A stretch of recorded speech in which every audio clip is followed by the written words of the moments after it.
up? It's your boy T-Bird here on the reaction. About to now, I did this Try Not Tuesday, so I guess they said try not to just try to laugh because about to do a try not to look away. It's some kill counts. Now this is oh yeah, first off, just to let you know, shout out to y'all who has been participating in my polls for these. This is one of the ones outside the poll because I do want to do really kill count on these. I still got left to do is Chop 'em All and Blood Rage. Well, Blood Rage first and then Chop 'em All for my kill counts from the first poll. And my newest poll, majority of y'all has say, and the first one, the new poll I'm going to react to is the Slumber Party Massacre. I already did one, or I already watched one on my own already as a curiosity before I started doing reaction to kill counts. So, but if y'all want me to do one as well as 2 and 3, let me know in that poll on the comments, or comment on this video though. But here we are with some kill counts, and whoever made this movie, you a sick motherfucker for horrifying my childhood with this movie. How sick are you to make a horror movie out the damn banana splits, man? Come on, bruh. I watched this shit as a kid. You know, shit came out in the 70s, whatever. I watched this shit as kids with Cartoon Network. It was a childhood for me. And you're gonna turn into a fucking horror movie? You all be ashamed of yourself. But anyway, let's do these kill counts from the homie Dead Meat for the homie James A. Janice with Banana Split movie. I remember I seen the preview on Sci-Fi. I'm like, you gotta be kidding me. They made a horror movie out of a childhood classic. How dare y'all? But let's see how crazy this is. Just wrong. Welcome to the Kill Count, where we tally up the victims in all our favorite horror movies. I'm James Agent. He got the Funko Pops too. Oh yeah, this is still trying to look away. So I can't be letting the last trying to look away. I fucked up on it. I lost on that bullshit. Took Thanksgiving and turmeric because it was shit in the damn coffee pot. And today we're looking at the Banana Splits movie, which premiered at Comic-Con in 2019. The Banana Splits movie is based on the Banana Splits Adventure Hour, a Hanna-Barbera jam created by Sid and Marty Krofft that originally aired on NBC from 1968 to 1970. Not gonna lie, I had never heard of this show before this movie came out, but really? Chelsea was familiar with it, so what the fuck do I know? The show featured the same anthropomorphic furries that are in this feature, and they were in a band, and they would introduce various segments that mostly consisted of cartoons. Cool! How the fuck did this become a horror movie? It may have something to do with Five Nights at Freddy's and its perpetually postponed film adaptation. I guess originally Warner Brothers was going to make the Five Nights movie, but the rights went to Blumhouse instead, and so Warner Brothers, under their subsidiary Blue Ribbon Content, decided to make a different movie featuring murderous animatronics, and they based it on the Hanna-Barbera show because the Banana Splits characters were already kind of off-putting. I think that a lot of children's television is innately creepy. For what it's worth, Let's go back.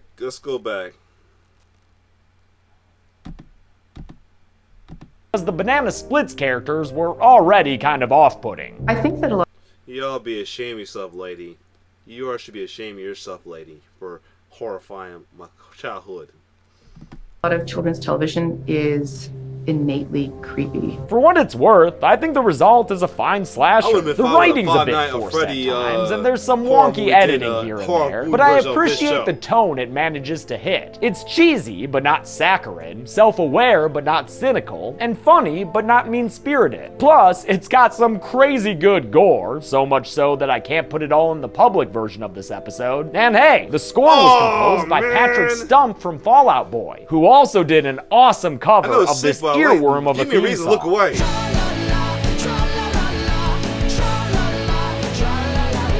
And that's not the first time this song was covered by a rock band either. In Kick-Ass, there was a version done by the Dickies, the band that did the iconic Killer Clowns theme. If you want to tra-la-la and have a good time with this movie though, you're gonna have to buy into it, which mostly means accepting that the Banana Splits characters are completely mechanical animatronics, even though they're clearly played by people in suits. But come on, just go with it, cause then you get to see stuff like this. That's totally worth it. Let's go on and meet the Splits, cause it's time to get to the kills. Alright, here we go. The movie begins with a TV show opening that introduces us to all the members of the Banana Split show. There's a doofy dog named Fleagle, a crazy ape named Bingo, a lion named Drooper, and a cute elephant named Snorky. Am I forgetting anyone? And featuring Stevie! Aw shit, of course! Stevie! Guys, I would kill to play Stevie. The Banana Split show is beloved by kids everywhere, like Harley here, whose favorite member is Snorky. He's even got a costume of the trunky bastard. For Harley's birthday, he and his family are going to a live taping of the show. The tickets were bought by Harley's mom Beth, much to the disappointment of Harley's dad Mitch, who thinks that Harley is too old to be into this kind of thing. But I don't know, man, kid's got a unicorn on his cake. Seems like the right age demo to me. Joining Harley for his birthday adventure is his half-brother Austin, son of Beth but not of Mitch, whose best idea for a birthday present is an umbrella without the umbrella part, and a girl from Harley's school named Zoe, called in as a seat warmer when Harley's only real friend got too sick to go. But that show's for babies. Oh, and suddenly you're so mature. You have bunnies on your undies. Blast! Bested by the bunnies once more. They arrive at the studio and drive to the back of the lot in a long sequence with a lot of ADR. The Banana Splits is me and Austin's favorite show. Really? I'm sure she really loves the show.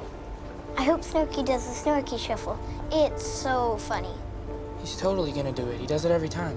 Why is this segment so long? We meet some other wacky characters, also there for the taping, that include Dadager Jonathan, who wants his daughter Parker to be a star, and Thad and Poppy, the type of social media influencers who make me hate it when I'm called a social media influencer. The woman in charge of herding these crazy cats is the studio's Paige named Paige, who Austin kinda hits on, but in a cute, awkward way, which seems to work. I think she's on the same page as here, Austin. The Banana Splits roll up in their little banana buggy and nearly run over Harley, who like, where the fuck are your survival instincts, kid? They drive away from their fans and march their mechanical asses into a workshop where their inventor and maintenance man, Carl, chastises them for almost hitting a kid. He gives Drooper a painful looking update, during which a random programming error turns the code a scary red color. But even though inside his heart is breaking and his faux fur may be flaking, Drooper's smile still stays on, because the show must go on. While that Carl guy's the dude who created the Banana Splits animatronics, this Rebecca lady is the person who runs the Banana Splits show. That is, until network exec Andy tells her that the show is #canceled.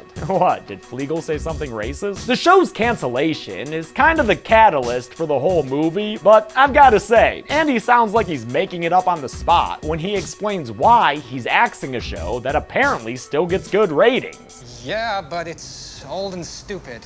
And I want to do something cool and edgy, so today's your last show. The final live show gets started, and the crowd is treated to a bunch of wacky hijinks until Drooper misses his cue to come on stage, which means Stevie, the baddest motherfucker around, is gonna have to cover for him. We have to get Drooper out of Mr. Walderscheid's fence.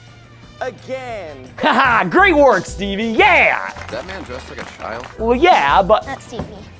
Nobody really likes him. Hey, nobody really likes you, Harley. How about that? One of the show's segments is a game straight out of Double Dare called Sloppy Time. It's sloppy time! And it looks like they made 'em extra sloppy for yous. They know how yous kids like 'em sloppy. Yo, and by the way, Carl must be a genius. That is some sophisticated AI to be throwing them pies like that. Obviously, in real life, the Banana Splits were played by people in suits. And director Danishka Esterhazy decided that instead of actors or even stunt performers, she wanted dancers to play the roles, to best mimic the movements of an animatronic. So shout out to the dudes underneath these clunky ass suits. Terry Sauls, Buntu Plam, Corey Clark, and Brandon Bragum. It takes a lot to perform wearing cumbersome costumes like that. Those things are so hot. I don't know how they're doing it all day. They're really like the heroes of this film, I think. One of the kid competitors takes a plunge into a ball pit and uses a hammer to win the game. She took it down to Hammertown! If that voice sounds familiar, it's because all three of the Speaking Splits characters were voiced by Eric Bauza, a Canadian voice actor who's done a ton of work and is currently the voice of Bugs Bunny, Daffy Duck, Marvin the Martian, and other major Looney Tunes. Oh, wow. Those are not easy roles to get. And because I love watching voice actors do their thing, I just want to commend Bauza on all the voices he does here, like how he replicates Alan Melvin's Southern drawl for Drooper. For his voice, you know, he kind of had the droopery kind of voice, so we kind of have that Southern drawl, very slow, and that's what we did. Does a Ross Perot-ish twist on Dawes Butler's voice for Bingo. And for that, he was, you know, again, much more high-pitched. Again, a little bit of that weird Southern drawl. And does an excellent imitation of Paul Winchell's Tiggerific voice for Fleagle. The amount of power and energy that he brings to this character, and then the floppiness of it all. I don't want to spit on you. As for Snorky, he doesn't talk. Deal with it! Paige goes to Stevie's dressing/janitor room, where she finds him lounging inside looking like a McPoyle. He's drunk and angry because he's fifth billed on the show and gets no respect. They wait for the puppets. They can wait for me. Don't you worry about Stevie there, Paige. I mean, look at him. He's the spitting image of professionalism. On his way to the stage, Stevie overhears Andy saying that the show has been canceled and that the animatronics will soon be decommissioned. He walks away, looking way too happy about his imminent job loss, but I guess it's because he's excited that the puppets will soon be no more, since after he returns to the stage for the show's big finale, he whispers to Drooper that his days are numbered. Drooper spins the wheel of endings, which, as always, lands on Rockout. And let me just say, I am living for Stevie's sweaty, drunken, dancing montage. Yeah, also, heads up, the Tra-La-La theme song will fucking burrow itself into your brain. Here we go.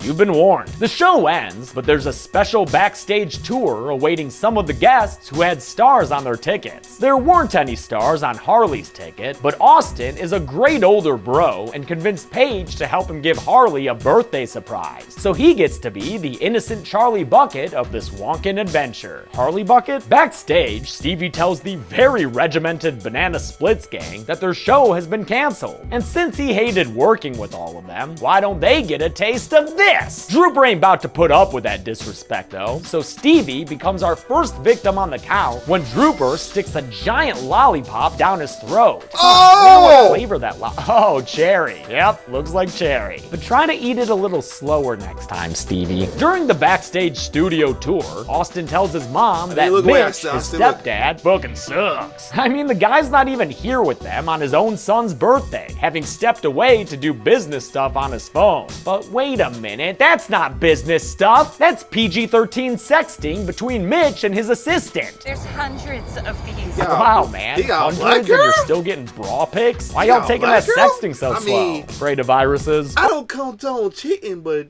that's a black chick though.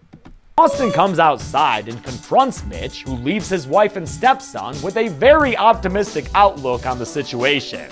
Guess whose night just freed up? Yeah, that's definitely one way of looking at it. Inside, the tour has fallen apart almost as quickly as Beth and Mitch's marriage, with Jonathan running off to find a producer to look at Parker, Paige chasing after them, and Thad and Poppy leaving to go explore the rest of the studio, you know, for the gram. That leaves Harley and Zoe to meet the Banana Splits by themselves. But even though Drooper's a cool duders to them, Harley really wants to meet Snorky, who's nowhere to be found. He's too busy outside, stalking down cheating husband daddies. Jonathan finds Rebecca, and, believing her to be the producer who can make his dreams come true, tells Parker to begin their rehearsed routine. What you gonna do with all that junk inside your trunk? Stop.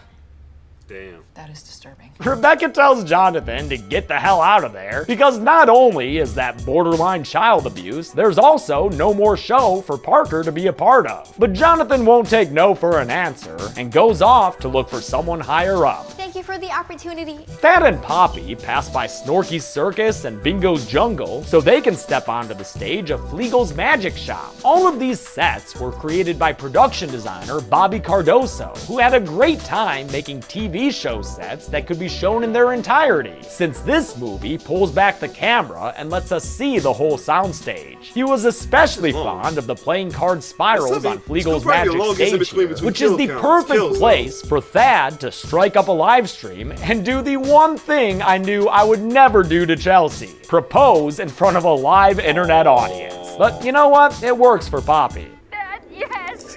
Yo, she said yes. So great, these two are good for each other. That's nice. Too bad Fleagle is here, and he doesn't like people trespassing on his magic stage or live streaming his secrets. Banana Cantabra. Presto destructo. Fuck your phone. Fleagle pushes Thad into a magician's box and locks him inside, then forces Poppy to assist him as they reenact that kill from Leprechaun 3 by sawing the magician's assistant in half. With a final push of the saw, Thad is properly killed, which you can tell because he has blood coming out of his mouth. I don't think Poppy's a fan of the trick, but I'm a fan of this movie's practical gore, which Warner Brothers exec Peter Girardi, who helped put this movie together, championed over using CG. All of the original property of the banana splits was all practical, so we wanted to keep that practical nature of it. We wanted it to kind of be true to that era, true to that kind of filmmaking. Poppy tears off Fleagle's arm flesh, but before he can kill her, he's distracted by the sound of children, since Harley and Zoe are now strolling through the Snorky Circus.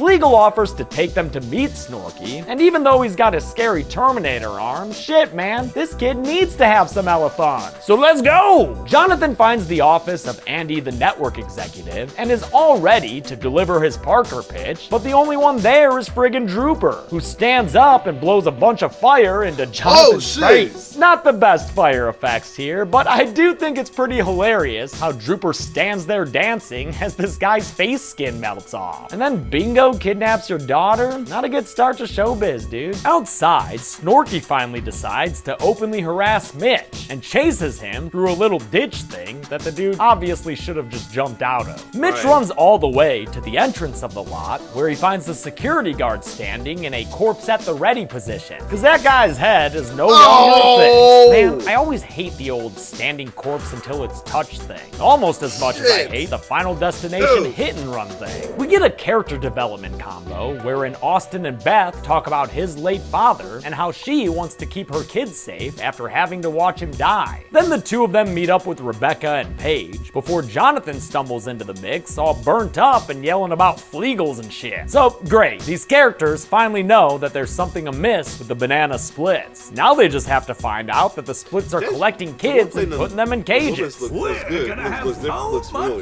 Beth and Austin look for Harley in Bingo's Jungle, but when Austin gets tied up in Bingo's crazy ape stuff, Beth has to turn into hot action star mom so she can save her kid from the furry. Time's almost up.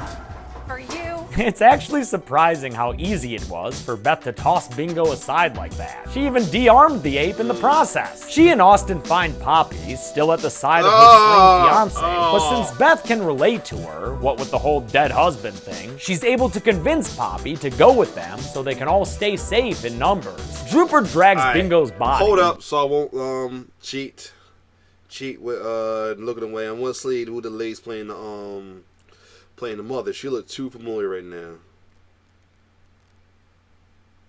She looked way too familiar. Hold on a second. But oh my god, yeah, I still can't believe they made this a horror movie though, for real. But shit. And some of these kills are gruesome. Jesus Christ. That was just fucked up. The split in the half. You know, screw, I'll look later. Back to the workshop so their banana split daddy Carl can fix that fella up. But good luck getting Carl to do anything right, because he can't even keep the kids from escaping their chain link prison. And instead, he winds up locked inside the equipment cage himself. Aw, if he's stuck in there, he's gonna miss Fleagle's show that's about to begin. It's sloppy time. Yeah, it's time for Jonathan and Rebecca to get sloppy. And the splits are gonna make sure it's all captured on camera too. Fleagle forces his captives to run the course as Drooper stands back there laughing like a killer clown. They get to the end of the course, but the only prize waiting for Jonathan is a prop key that Fleagle jams into his back. Good work, Fleagle. Just keep unlocking more kills for us like that. In fact, let's get Rebecca on the count as well. As she finishes the course, Drooper takes a hammer and smashes her frickin' head open. He took it down to Hammer Town. He certainly did, Fleagle. He certainly did. Shit. The kids finally run into Harley's favorite split, the inimitable Snorky. But careful now, Harman. You think it's a good idea to approach the Snorkster like that? It's Snorky.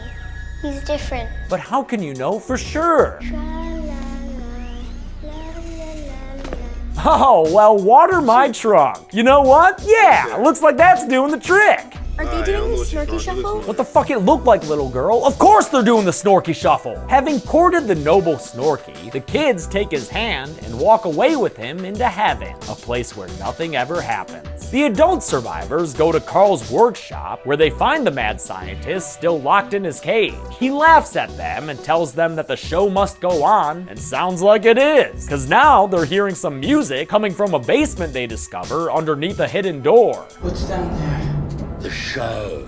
Beth, Austin, and Paige arm themselves and climb down, but before Poppy can join them, she finds Carl's prototype of Hootie, a fifth banana split that he had been in the process of designing. Poppy takes it upon herself to become the Hootie. And wow, she learns the way of the banana splits lickety-split, since she immediately gets herself a kill by swiping at Carl with some razor claws. Shit. Mother, Son, and Paige make their way underground until Paige slips on some blood and discovers Doug, her fellow studio Paige, dead on the ground with Bingo's drumsticks in his eyes. Paige then looks up further to see that, oh, what the fuck? Come on! She sees, I think, 18 more bodies next to Doug. All the other employees and adult audience members from the show. It's pretty hard to accurately count them, given the multiple angles and tangled limbs, but I did my due diligence. Don't expect a gender breakdown, though. Moving on down the tunnel, they come up through the floor into a boiler room with a makeshift stage, upon which Fleagle is holding court. He and Drooper terrify their child audience with a dead Stevie on a tricycle as they do some kind of fun sketch where they get to play the Grady sisters. Now the show can go on forever. Oh, they're captured, bro. All that Paris is killed. While they blow Stevie's body away with a huge-ass motherfucking flame, Beth makes her way to the captive kids and tries to break them free with her monkey wrench. Before she can rescue those kids, though, Snorky shows up with even more kids to imprison. But since Harley's worked his Snorky Shuffle magic, the pachyderm quietly gives him a key. Drooper and Fleagle bring out an all-new Wheel of Endings with Andy the network exec attached to the spokes. They spin it, and for once, it doesn't land on Rockout. Instead, the outcome is a banana split. And if you can't guess what that means, well, you know what? You're not even really trying. Because these furry freaks rip Andy off of their saw trap, and Banana split him right up by tearing off all of his limbs. If it's one thing you gotta give this movie credit for, it's the very well done practical gore.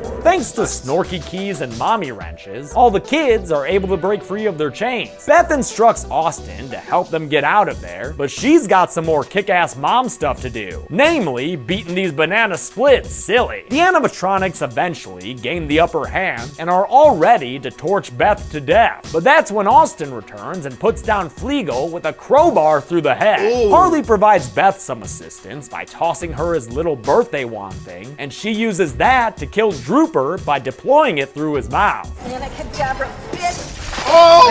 Sorry, the banana splits aren't going on the count. They're just a bunch of fucking robots, and they're not even trying to be human like the androids and aliens. So I don't want to hear it. Just when you think this family's safe, bingo, bango, bongo. There's a crazy ape who's come back to block their path. Thankfully, Snorky the Innocent interferes, and the two of them get into an all-out furry fight!